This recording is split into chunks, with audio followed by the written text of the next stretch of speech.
Si vous faites un programme cégep, comme à peu près ce que moi j'ai fait, vous allez finir dans des petites compagnies à faire des petits trucs qui sont intéressants, super cool, mais si vous voulez faire des gros trucs, si vous voulez faire des logiciels pour Bombardier, logiciels qui roulent dans les avions, pour la NASA, ou des gros trucs comme ça, là, vous n'avez pas le choix, c'est l'université.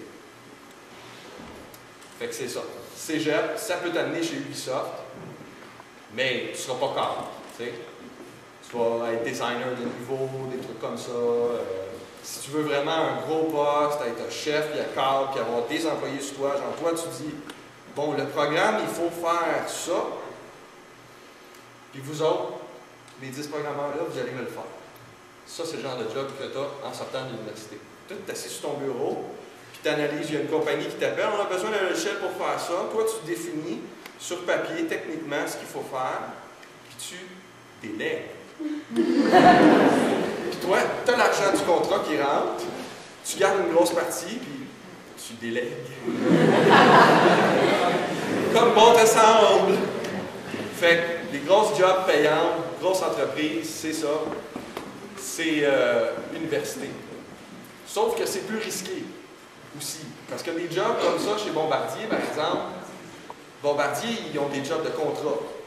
Fait que s'ils pognent un contrat avec la France pour faire des trains, des TGV par exemple, ils font un logiciel qui va synchroniser toutes les TGV, s'assurer qu'il n'y en ait pas un qui se rentre dedans, que quand il approche d'une zone résidentielle, le TGV diminue de 50 km/h et tout ça. Une fois que le logiciel est fait, il est fait. Puis là, si Bombardier ne réussit pas à aller chercher un autre contrat, ils vont te couper. Mais comme tu fais les gros salaires, tu es correct pour survivre 1 an ou 2 chez vous à boire des martinis, tu sais. Mais après 1 an ou 2, il faut que tu te bouges et que tu te dises, bon, ben là, il faut que je me trouve un autre contrat quelque part ailleurs. Ça peut t'amener à te déplacer pour des compagnies en France, en Europe, aller à Vancouver, ailleurs, il faut que tu sois ouvert au monde. Parce qu'on est dans la mondialisation, on veut pas. Fait que c'est ça. Je vais vous montrer 2-3 petites vidéos rapidement sur le marché présentement. Alors ça, c'est pour vous faire prendre conscience parce que vous autres, vous êtes tous grandis avec un ordinateur à côté de vous autres. Moi, quand j'étais jeune, là, le premier ordinateur que j'ai eu, c'était comme un gros clavier. Il fallait que je le branche dans la télé. Puis là, je tapais sur mon gros clavier, puis j'avais 4 codes mémoire là-dessus. Là. Tu sais, je pouvais programmer là, les jeux dans ce temps-là, c'était un texte qui disait « Vous arrivez face à un arbre. Voulez-vous regarder sous l'arbre? » Puis là, tu tapais OUI, puis là, tu faisais Enter, puis là, ça disait « Sous l'arbre, il y a un coffre. » Tu sais? Pas de dessin, pas d'image, rien. Tu sais?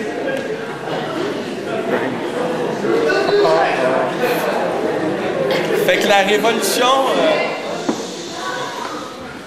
la révolution, vous autres, vous ne l'avez pas vraiment vécue. Vous êtes nés dedans, vous baignez dedans. Fait que je vous montre le début seulement de cette vidéo-là, parce qu'il dure 6 minutes, pour que vous preniez conscience d'où est-ce que le monde est parti, puis où est-ce que ça s'en va. C'est en anglais, malheureusement, mais je vais donner des explications après. C'est du texte. Je pense que j'avais tous les cours d'anglais de toute façon.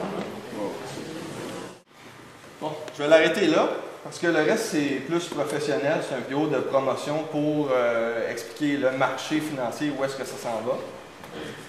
Alors, ça explique aussi... je vais vous le dire un peu ce que ça explique plus loin. C'est que maintenant, quand tu veux acheter un truc, même si tu ne l'achètes pas sur Amazon, les gens vont avoir tendance à aller sur Amazon pareil, pour voir le prix à peu près, ça se situe combien. Quand ils vont aller chez Future Shop, ils vont s'attendre à ce que ce soit dans le même prix que sur Amazon. Sur Amazon, tu peux voir, les gens, ils ont laissé des commentaires. Moi, j'ai acheté cet appareil photo-là numérique et j'ai des problèmes avec parce que la pile, elle ne dure pas longtemps ou des trucs comme ça. Donc, ça t'évite d'acheter des produits savons, des mauvais produits. Puis, c'est ça. Donc, tout ce qui est publicité, marketing, s'en vient, là, on est vraiment dans la mondialisation, même à ce niveau-là. Fait que c'est ça. C'est très intéressant. Je vais vous donner un petit exemple. La dernière grosse compagnie pour laquelle j'ai travaillé, c'était Canoë. Il y en a ceux qui savent c'est quoi Canoë? Ouais. Bon. LCN, Canoë, on parle de convergence des médias, on parle de Québécois, Belado. Okay. Je travaillais sur le site Jobboom, qui était considéré comme la vache à lait. Alors, la vache à lait, c'est parce que c'est ça qui fait rentrer l'argent. Et c'est ça qui permet de développer d'autres applications, d'autres trucs autour. Comment ça marche au niveau hiérarchie, par exemple, dans une boîte de développement web? Tu as les gars du marketing, les gars des ventes. Eux autres, ils veulent augmenter les revenus. Les gars du marketing vont... J'ai-tu dépassé mon nom? Puis les gars du marketing vont dire, bon, OK, il faudrait qu'on ajoute, par exemple, quand j'étais chez Jobboom, les trucs qu'on avait, c'est ajouter un link sur Twitter pour que les gens puissent avoir une page Twitter de Jobboom, suivre les informations. Donc, il fallait qu'on crée un logiciel pour interagir notre base de données Jobboom avec Twitter. Là, les gars du marketing décident ça. Eux autres, ils viennent voir l'équipe de développement. Ils disent, bon, il faut qu'on fasse ça. Là, il y a des analystes. Parce que chez Jobboom, c'est une grosse compagnie à plusieurs niveaux, c'est très hiérarchisé. Il y a des analystes qui vont dire, bon, OK, pour réaliser ça, il faut qu'on implémente la solution comme ça. Eux autres, ils font un document écrit, Word, puis ils envoient ça aux programmeurs et aux infographistes. Les infographistes vont designer une interface visuelle, graphique, et bon, les couleurs, tout ce qui est le flafla visuel qu'on voit. Ensuite, les programmeurs vont faire tout le code qui est en arrière pour faire fonctionner cette interface graphique-là. Et puis, ensuite, il y a un autre poste, type de poste, qui est un intégrateur. Alors, lui, il entre en jeu à la fin, il va intégrer le code et l'interface graphique. Donc, déjà, dans le web, il y a analyste, programmeur, intégrateur, puis infographiste. Donc, il y a 4 possibilités de postes. Si ça vous intéresse, il faut savoir où est-ce que vous voulez aller, comment. Puis, dans le jeu vidéo aussi, c'est comme ça. Dans le jeu vidéo, par exemple, si vous voulez aller dans le concept de jeu vidéo, si vous avez tout le temps des idées en tête, il faudrait qu'on fasse des jeux comme ça, ou tu regardes des jeux, tu joues à, mettons, Assassin's Creed, qui est fait à Montréal, complètement par Ubisoft.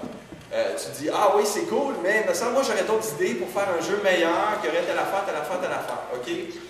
Ben, arrête de penser, puis commence tout de suite à faire ton portfolio, créer des niveaux pour des jeux qui sont existants, là, tu sais, comme, mettons, bon, moi, dans mon temps, c'était StarCraft, là. Il y avait des gens qui créaient des tableaux pour StarCraft. Là, tu es mis en ligne pour la communauté, puis les gens téléchargent tes niveaux. Puis si ton niveau devient populaire, là, tu te crées une réputation. Si tu arrives chez Ubisoft, puis tu dis, moi, j'ai designé tel niveau de StarCraft, puis que les gars, ils connaissent ton niveau parce qu'ils jouent, eux autres, sur ton niveau la fin de semaine, c'est sûr qu'ils vont t'engager. Si tu arrives avec juste ton diplôme du cégep, ben, tu es un parmi tant d'autres. Tu sais? Il faut que tu ailles de quoi pour te démarquer. Si tu veux aller dans les postes de conception, de design, il faut vraiment que tu aies un bon portfolio. Fait que c'est à peu près ça, je dirais.